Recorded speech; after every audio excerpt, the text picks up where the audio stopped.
Shalom Bapak Ibu Saudara-saudari yang dikasihi dan mengasihi Tuhan. Kita bersyukur kalau hari ini Tuhan boleh memberkati kita sehingga kita boleh ada sebagaimana kita ada. Nah, sebelum kita membaca dan merenungkan firman Tuhan, mari kita satukan hati, kita berdoa. Tuhan, terima kasih, kami bersyukur untuk berkat-Mu. Kami boleh diberkati, dan hari ini Tuhan sekali lagi kami rindu mendengar, membaca dan merenungkan firman-Mu sehingga kami boleh tahu apa yang harus kami lakukan. Tuhan, tolong kami berdoa di dalam nama Tuhan Yesus Kristus. Haleluya. Amin.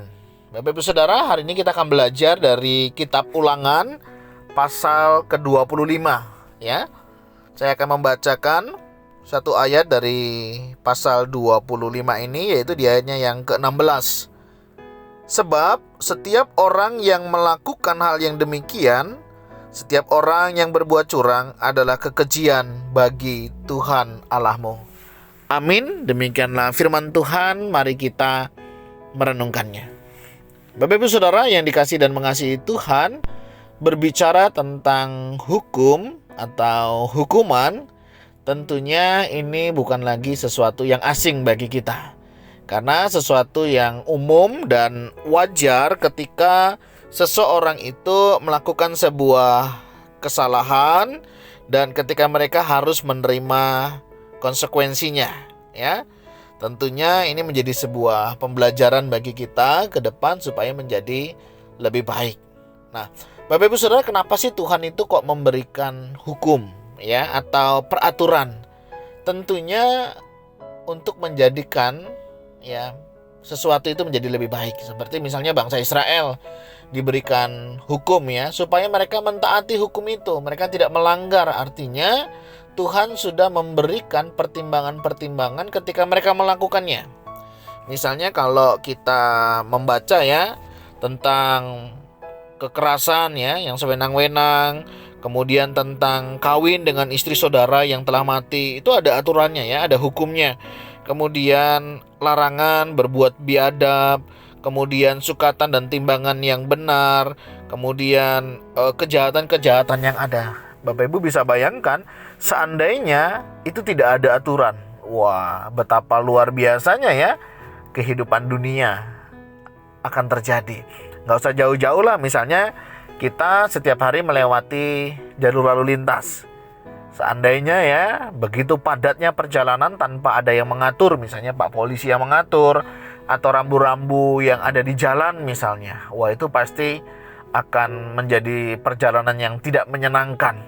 Misalnya kalau saya mau ke gereja itu ya paling tidak melewati hampir 10 traffic light ya, ada 10 lampu merah yang harus saya lewati. Seandainya ya itu tidak ada aturannya, tidak ada yang mengaturnya, ya normal ya saya dari rumah ke gereja itu bisa 20-30 menit. Kalau tidak ada aturannya itu bisa lama. Begitu, saya pernah antar anak sekolah pagi-pagi begitu, tidak ada yang mengatur begitu ya di jalan. Semua orang pengen saling mendahului, akhirnya apa, terjadi kemacetan. Dan tentunya itu menghambat sebuah perjalanan. Nah, demikian juga gambaran dalam kehidupan kita. Seandainya Tuhan tidak memberikan hukum atau aturan dalam hidup kita, kita pasti maunya semau kita sendiri. Dan semau kita sendiri itu masalahnya belum tentu benar dan belum tentu baik.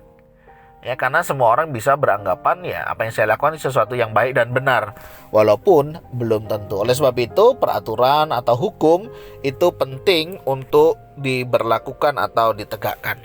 Nah, berbicara tentang hukum, tentunya kita boleh belajar ya. Pertama, misalnya hukum itu tentunya harus diberikan ketika seseorang itu berbuat salah ya.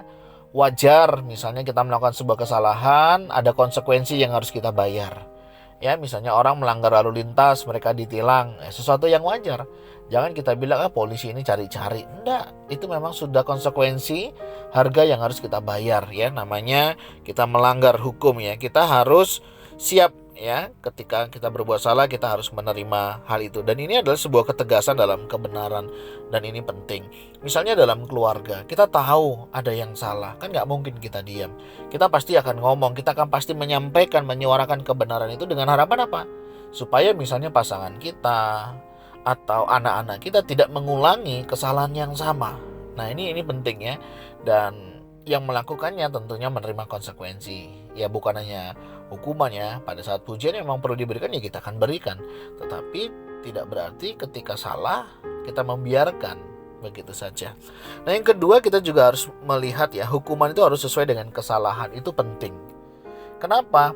Jangan kita semena-mena, semuanya dipukul rata. Pokoknya kesalahannya apapun yang terjadi, hukumannya adalah begini. Tidak. Kita harus menyesuaikan, dan kita juga harus menghargai orang-orang yang melakukan hal-hal yang baik dan yang tidak baik, dan yang lebih parah misalnya seperti itu. Dan tentunya ini akan menolong ya menjadi lebih baik, sehingga orang menyadari kesalahannya. Kalau bayangkan kalau semuanya dipukul rata, aku tidak melakukan kok, itu akan menjadi sesuatu yang berat dan akan menjadi sesuatu yang ringan bagi mereka yang melakukannya. Besok dia akan mengulang lagi. Itu contohnya ya. Jadi dalam memberikan hukuman harus sesuai dengan kesalahannya ya, jangan pukul rata atau berdasarkan asumsi penilaian diri kita. Nah, yang ketiga, hukuman itu tidak boleh berlebihan. Ya, tidak boleh berlebihan. Untuk apa? Menjaga martabat daripada manusianya itu, dan tentunya tidak menurunkan derajat dari orang yang melakukannya, melainkan untuk menghasilkan kebaikan bersama ya, adanya perubahan perilaku dan pembelajaran untuk bersama. Ini penting ya.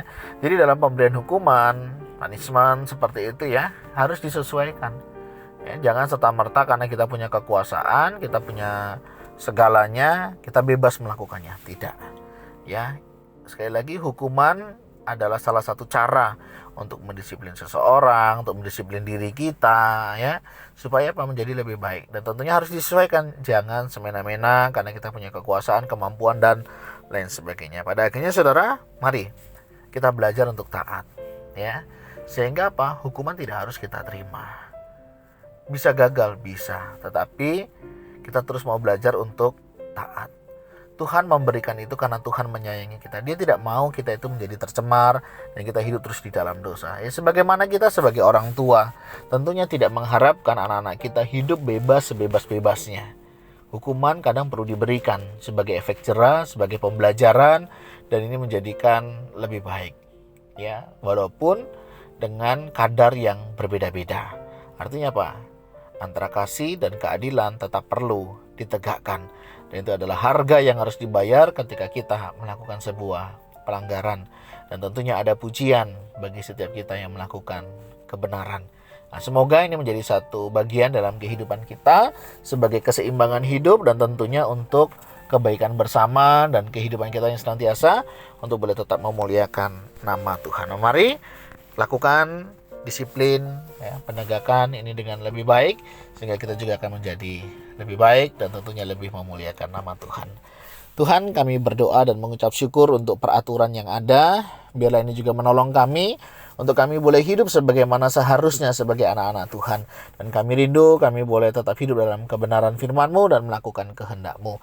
Kami juga teringat dan mau berdoa untuk para hakim di sidang pengadilan. Seringkali mereka mengambil keputusan yang terkadang tidak sesuai. Kami mau berdoa Tuhan, kiranya para hakim ya di sidang pengadilan, orang-orang yang berkapasitas untuk memutuskan sebuah keputusan keadilan, kami berdoa Tuhan tetap berikan roh takut akan Tuhan, sehingga mereka juga boleh dalam menjalankan tugas pekerjaannya, mereka dapat mengerjakan tanggung jawabnya juga dengan baik. Berkati kehidupan mereka yang memegang terus kebenaran dan tanggung jawab dengan baik, sehingga mereka juga tetap pelihara oleh Tuhan. Tuhan, terima kasih. Ini doa seru kami naikkan di dalam nama Tuhan Yesus Kristus. Haleluya. Amin. Bapak Ibu Saudara, mari kita belajar kebenaran firman Tuhan hari ini untuk kita boleh melakukannya. Tuhan Yesus memberkati kita semuanya. Shalom.